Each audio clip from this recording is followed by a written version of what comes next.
নমস্কার। ইষ্ট তাদাত্ম্যের ইঙ্গিত, শ্রী শ্রী রাম ঠাকুর ও মাধব পাগলা থেকে আজকের নিবেদন। দাদার সহিত উপরোক্ত কথাবার্তার পর হইতেই ইষ্টকে কি নামে ডাকিলে মন তৃপ্ত হইবে, চিত্তে এই অনুসন্ধান জাগিয়া উঠিল। এই ভাব সমাধি অবস্থায় একদিন মনে মনে চিন্তা করিতে লাগলাম, কই এখনও তো আমার মাধবের দেখা পাইলাম না। সে হয়তো আমার একটি ডাকও শুনিতে পাইতেছে না, অথবা সে আমার ডাক যাহাতে শুনিতে না হয় সেই জন্য দূরে সরিয়া বসিয়া আছে, অথবা সে যদি আমার ডাক শুনিয়াও না আসে তবে আমি কি করিয়া তাহাকে পাইব। এই প্রকার চিন্তা করিতে করিতে হতাশ ও নিরাশায় মন যেন একটু উত্তেজিত হইয়া উঠিল। সারাদিন এই প্রকার নানা রকম চিন্তায় কাটিল। সেদিন সন্ধ্যাবেলায় 7টার পরে, অর্থাৎ নির্দিষ্ট সময়ের পূর্বেই দাদার নিকট উপস্থিত হইয়া দাদাকে প্রণাম করিয়া যেন একটু উত্তেজিতভাবে বলিলাম, আচ্ছা দাদা, শ্রী শ্রী ঠাকুরও বলেন তাহাকে ডাকো তবেই হবে, আপনিও বলেন তাহাকে ডাকো, এবং অন্যান্য মহাপুরুষেরাও বলেন তাহাকে ডাকো তবেই হবে, কিন্তু তিনি যে ডাক শুনিবেনই তার কোনো নিশ্চয়তা আছে কি? দাদাকে এই কথা বলিতে বলিতে নিরাশায় ও মাধবকে না পাওয়ার ব্যথার আবেগে আমি কাঁদিয়া ফেলিলাম।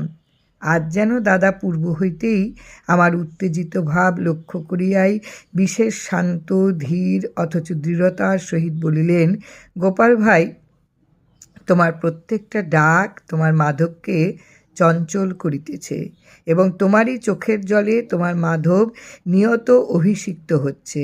এরপরও তুমি বলছো মাধব তোমার ডাক শুনছে না। দাদা এই বলিয়া চুপ করিয়া রহিলেন। পূর্ব শর্ত অনুসারে এবং দাদার প্রতি শ্রদ্ধা ভক্তি দৃঢ় হওয়ায় আমি দাদার প্রত্যেকটি কথাই অকাঠ্য সত্য বলিয়া বিশ্বাস করিতাম।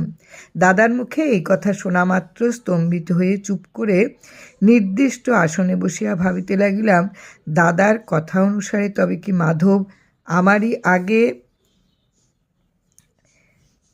মাধব আমারই পাশে পাশে অথবা আমার পিছনে লুকাইয়া থাকিয়া আমার ডাক শোনে? তা না হয় সম্ভব হইতে পারে, কিন্তু আমার চোখের জল মাধবের গায়ে কি করিয়া পড়া সম্ভব? ইহার কিছুক্ষণ পর স্বরূপানন্দজি বেলফুলের মালা ও কিছু ফল হাতে করিয়া ঢুকিলেন এবং দাদার গলায় মালাটি পরাইয়া দিলেন। দাদা তৎক্ষণাৎ আপন গলা হইতে মালাটি খুলিয়া আমার গলায় পরাইয়া দিলেন। তখন সুনীলবাবু, বিজয়বাবু প্রভৃতি উপস্থিত সকলেই এই ব্যাপার দেখিয়া কৌতূহল বোধ করিলেন, কিন্তু দাদাকে সাহস করিয়া কিছু জিজ্ঞাসা করিলেন না এবং ব্যাপার কিছু বুঝিতেও পারিলেন না। সেদিন দাদার উপদেশ প্রায় রাত্রি 10টায় শেষ হইল। অন্যান্য সকলে বিদায় লইলেন।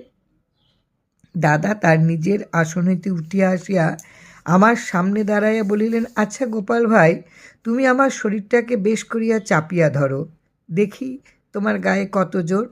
আমি হাসিতে হাসিতে দাদার আদেশ মতন দাদার শরীরটাকে বিশেষ জোরের সহিত চাপিয়া ধরিলে দাদা আমাকে বলিলেন, না, তোমার গায়ে তেমন জোর নাই। আচ্ছা আমি তোমাকে চাপিয়া ধরি, দেখো আমার গায়ে কত জোর আছে। দাদা আমার পেছন দিক হইতে আমাকে তাহার বুকে চাপিয়া ধরিয়া কিছুক্ষণ দাঁড়াইয়া রহিলেন। আজ কিন্তু দাদার এই কাণ্ডটি বুঝিতে আমার কিছুমাত্র বিলম্ব হইল না। বুঝিলাম দাদা আজ আমার ব্যথায় ব্যথিত হইয়া আমাকে দেহ মনের সমস্ত পাপ ও গ্লানি হইতে মুক্ত করিবেন বলিয়াই এই কাণ্ডটি করিলেন। দাদার আহার শেষ হইলে প্রসাদ পাইয়া আমি অত্যন্ত হৃষ্টচিত্তে আজ বাড়ি ফিরিলাম। বাড়ি ফিরিবার পথে কেবলই মনে হইতে লাগিল, সাধন পথে গুরুই প্রকৃত বন্ধু এবং সুহৃদ, এবং তিনি স্বীয় উদারতায় সাধকের সাধন পথ একইভাবে নানা প্রকারে সুগম করিয়া দেন। আশান্বিত হইয়া ভাবিলাম, দাদার কৃপায় নিশ্চয়ই আমার মাধব লাভ হইবে, কারণ বুঝিলাম দাদা বৈদান্তিক ও পরম বৈষ্ণব। জয় রাম, জয় রাম। গুরু কৃপা হি কেবলম।